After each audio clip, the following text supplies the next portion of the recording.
I'm so honored to be here with a congresswoman from my great state of California. Where are you from in California? Well, I grew up in Silicon Valley. Oh, did you really? Yeah. What town? Cupertino and Saratoga and San Jose and all over the place. I grew up in South Palo Alto when it was a very different place. I remember when I got a tour of Apple Computer when I was my son's age, and we were one building. Yeah. And a lot of orchards around. Well, yeah, we were. My parents moved in 1950, and it was really before the tech world existed. And I love it. You're the first political person I've been geeking out with before the camera turned. You were talking to me about Android. Yeah, it's really cool. I went out to Google a couple of months ago, and they showed me, the prototype. It's really cool. And you have an iPhone right now? I have an iPhone, which I like. Although I don't like the battery power, and I don't like being tethered to AT&T for 2 years, and I don't like that the ringtones that I own and customize that I can't put on the phone that I own is ridiculous, and it really irks me. The reason Andrew and I talked about 6 months ago, and he told me, hey, you gotta come to Washington, D.C. Why aren't more of the tech bloggers coming to see the political world and get... Because we're boring. I'm from Washington. I don't find it boring. That's probably why we were talking that evening. But I said, hey, I want to come and see this world and understand what the world of technology is from your point of view. And well, I go in home. Silicon Valley. Yeah, so I go home. I probably spend more time in Silicon Valley than I do in Washington because I come in the morning of the first vote day, and then as soon as the last vote is over, I head for Dulles and go home. So we live and breathe technology in the Valley. What should geeks in the Valley be concerned about that's going on in Washington? A lot of things. Net neutrality is something that we have not scored on yet. I think, and I don't think we will in this Congress. Markey has a bill. We talked to him this morning, and his bill, it's not moving, and I guess Congressman Stearns has been saying we don't need it. Which is, I don't think, clearly not the case. We have a bill, John Conyers and I have a bill in the Judiciary Committee, a companion bill. But there's really only like 6 weeks of session left, and I think really the answer is President Obama. Next year, he gets it. He's on our side on the net neutrality issue. It doesn't have to be done legislatively. It can be done through the regulatory agency if necessary. But I think we'll get that done with the new president. Wow. And the new FCC commissioner also. It's just that one vote majority needed to push it over the line. Which Obama's on our side. Of course, McCain is on the other side. So if he should somehow win, we're in trouble. He's aware of the internet, though. We heard that. Internet is a system of tubes. Right? Well, that's Senator Stevens. We were at Personal Democracy Forum, and Senator McCain's internet director was speaking on behalf of the campaign, and he said, well, Senator McCain is aware of the internet. Or the internets, There may be more than one. So what other kinds of things should we worry about? Should we engage with our politicians on? Well, I think a strategy for real broadband deployment is lacking right now, and we're behind and getting farther behind. And if we want to maintain a competitive edge, then that's something we need to pay attention to. From your point, because we've heard that all day long from different points of view. It's really interesting. What's your point of view? How do we make sure we stay up to date? Well, I don't think that you want to make it a government function. We would mess it up. But you want to put some price incentives in play, and I think net neutrality is also part of it.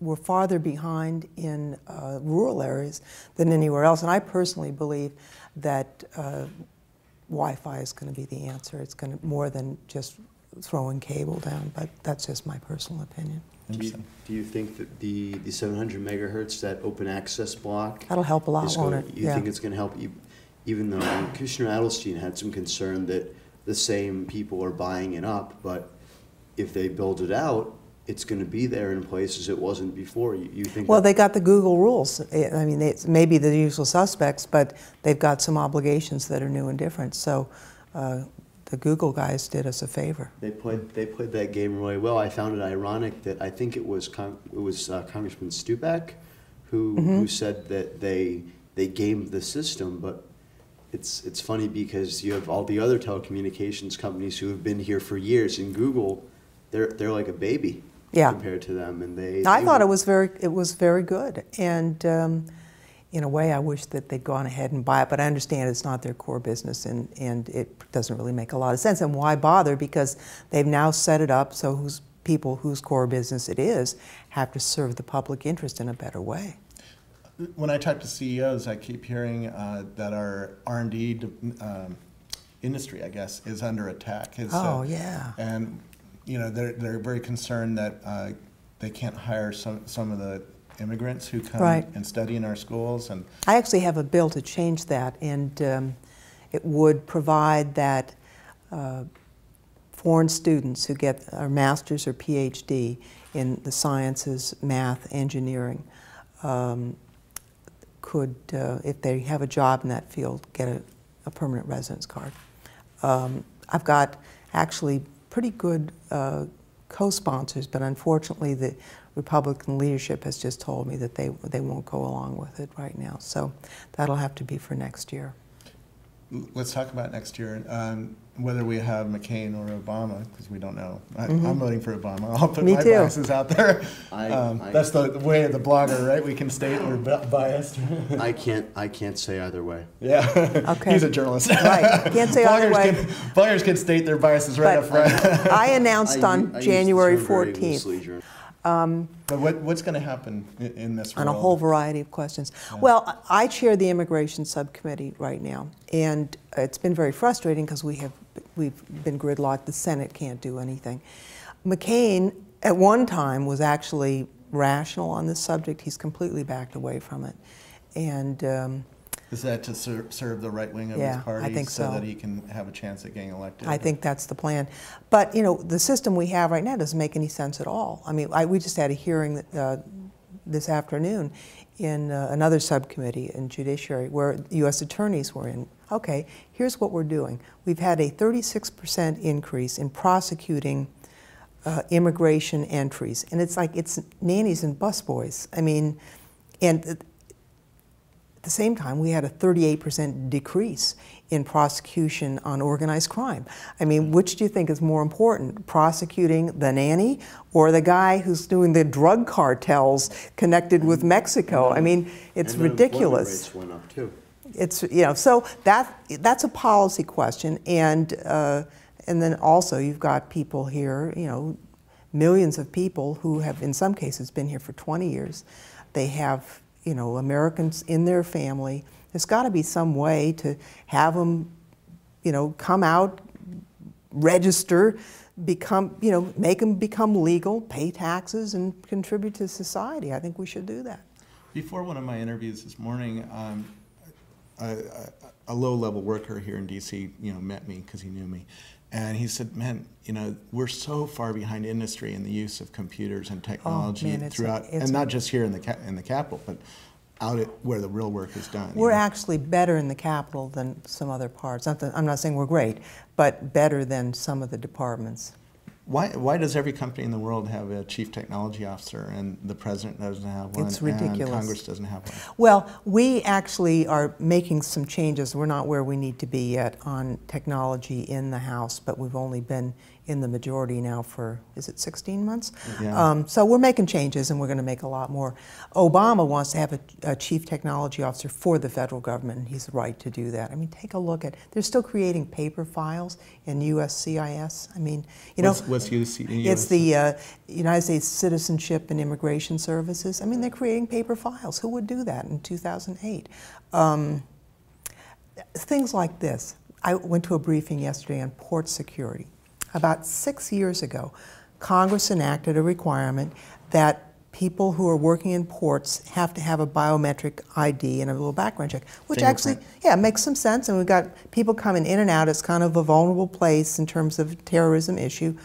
Fine, okay. So 6 years later, they haven't enrolled all these people. They've got these cards, and it turns out, they called it the TWIC program, the Transportation Worker Information Card. I think that's what the acronym is. It should be the TWIT card, because they've got these cards, but they never thought, well, we need readers for the cards. No, I kid you not. So they've got all these enrollments, but they have no reader system for the cards. I mean, it's like, how stupid could they be? And what happens when that master file of fingerprints is cracked if they're being used more and more for identity theft? It came up in a hearing with Senator Lieberman the other day, and I forget which one of the witnesses said it, but it's you can change your Social Security number if it gets stolen, but it's really hard to get a new thumb. Or well, you can get a new thumb. You can't get a new iris scan. That's really even harder. I mean, you can, you know, but because people file off their fingerprints sometimes if they're desperate. But what do you do with an iris scan? There's really nothing. We had a hearing. I'm on the Homeland Security Committee, and taking a look at U.S. visit, which is people from visa waiver countries have their fingerprints taken, and they're supposed to do it on entry and exit, except they can't cope with exit, which is because they are so inept. So I just asked, hey, you know, what about the cybersecurity here? And this is Inspector General. He said, well, who would know, because they failed to deploy intrusion detection software. I'm going, what? It's like, so this entire database, he said, well, we don't know if it's been hacked or not, because they never, and I'm going, well, then assume it has been hacked. I mean, this is ridiculous. Yeah, it's probably some 14-year-old kids of already course. hacked it. That's our Department of Homeland Security. Yeah. Hey, Patrick, what are you doing over there? It's interesting. We bring back to some tech issues, and you brought up wireless, and you said wireless is really the next thing. There's the proposal, the M2Z, the free wireless, but free with strings attached, with the censorship attached. What do you think is going to happen on that? I don't know. I mean, they're a local firm. They asked me to intervene, which I really didn't do. I mean, all I did was say, give them some answer. There are limits to free speech. We know that. I mean, for example, child pornography is beyond the protection of the First Amendment, and also beyond the pale.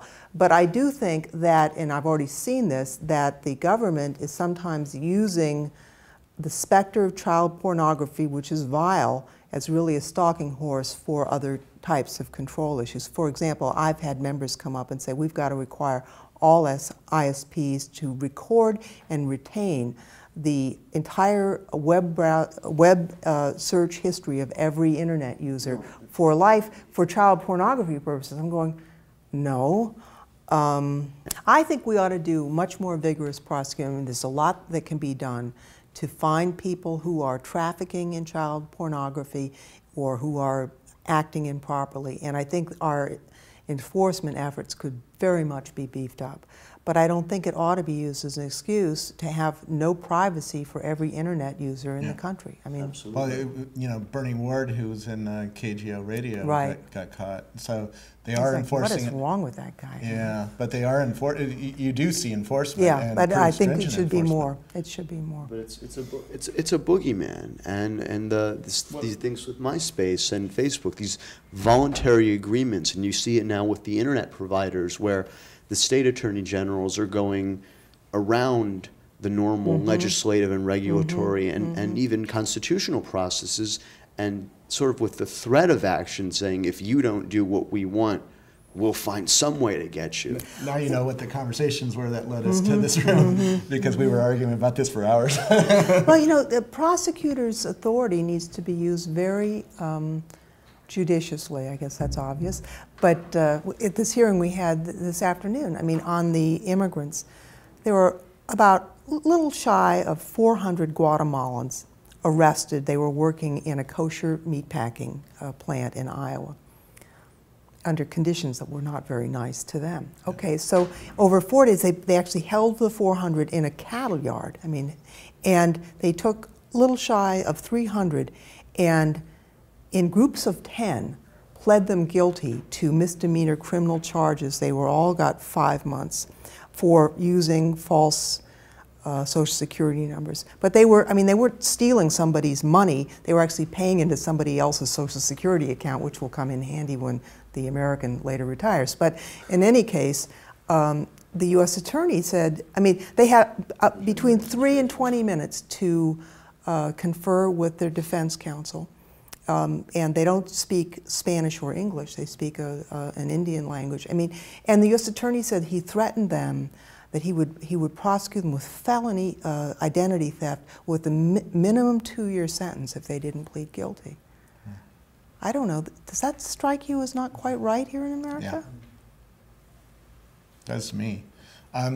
Some of the conversations that led us to this room were about privacy. And certainly we've had that as a theme going on today, that the advertising tracking devices on the internet, you know, are getting more and more robust. And then cable. And also in cable television, they're getting the ability to figure out where you live, who you are, what you watch, and then send you a forward ad instead of a LinkedIn ad if they want. Things like that. What's your view on the new advertising and where the limits are going to be? Or I'm reluctant to say that Congress ought to get into a statutory scheme because the technology is moving faster than Congress can ever move in terms of passing. But I think certain principles in terms of privacy are something that we might want to establish, not now with President Bush, but with a techie president like Obama. Principles would apply, you know, to the physical world as well as the cyber world in terms of the rights people have to their privacy. You can't do opt-in. You know, we did a spam bill. Actually, I thought it was a very good spam bill, and a spyware bill. And in that, some group, I don't remember the group, did an analysis. They did a test, and you opted in about 5 clicks in. They said, and you can, if you respond to this, we will give you $10,000. And it was clicked, I mean, the I agree was clicked like 25,000 times before anybody clicked through to find the $10,000 offer. No one reads those things. No. So there has to be some meaningful way for people to protect themselves. It's interesting, these social networks and these ads and everything, they're all based around these sites like Facebook and MySpace and whatnot, and these sites are expanding internationally. Right. And I know that there have been hearings and there have been problems with companies, Cisco and Yahoo have been called on the carpet, especially by the late Representative Lantos, for cooperating with China. And now the other day, Facebook, which I'm not sure is in your district or not, it's just outside. Just outside, launched a Chinese language native version of their site. The question is they've said they're not going to cooperate openly with governments.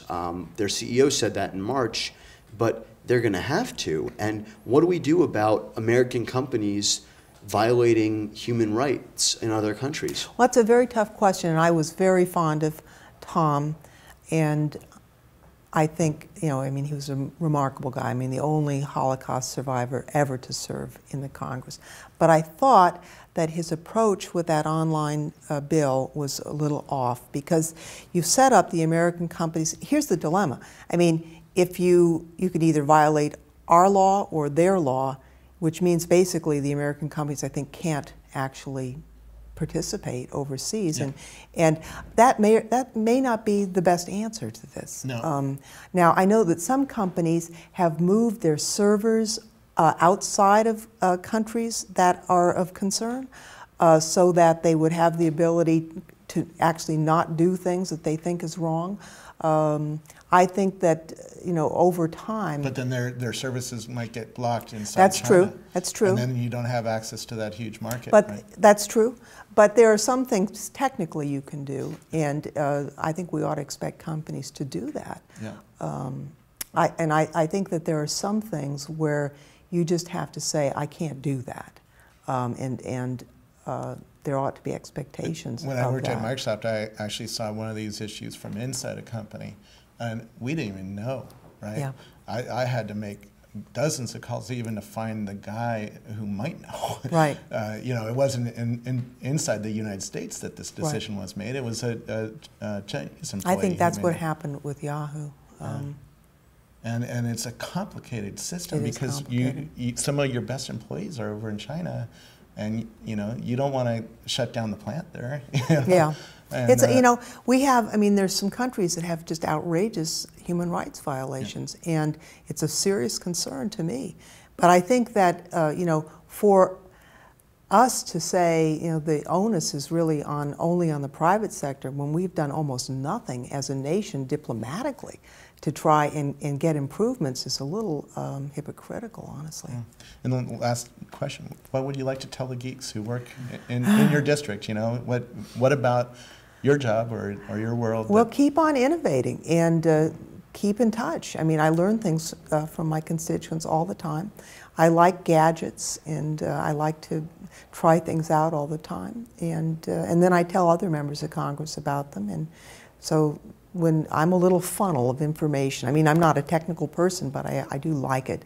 And now, I don't have time, you know? I mean, I really don't. Well, Tim Ryan will help you Twitter.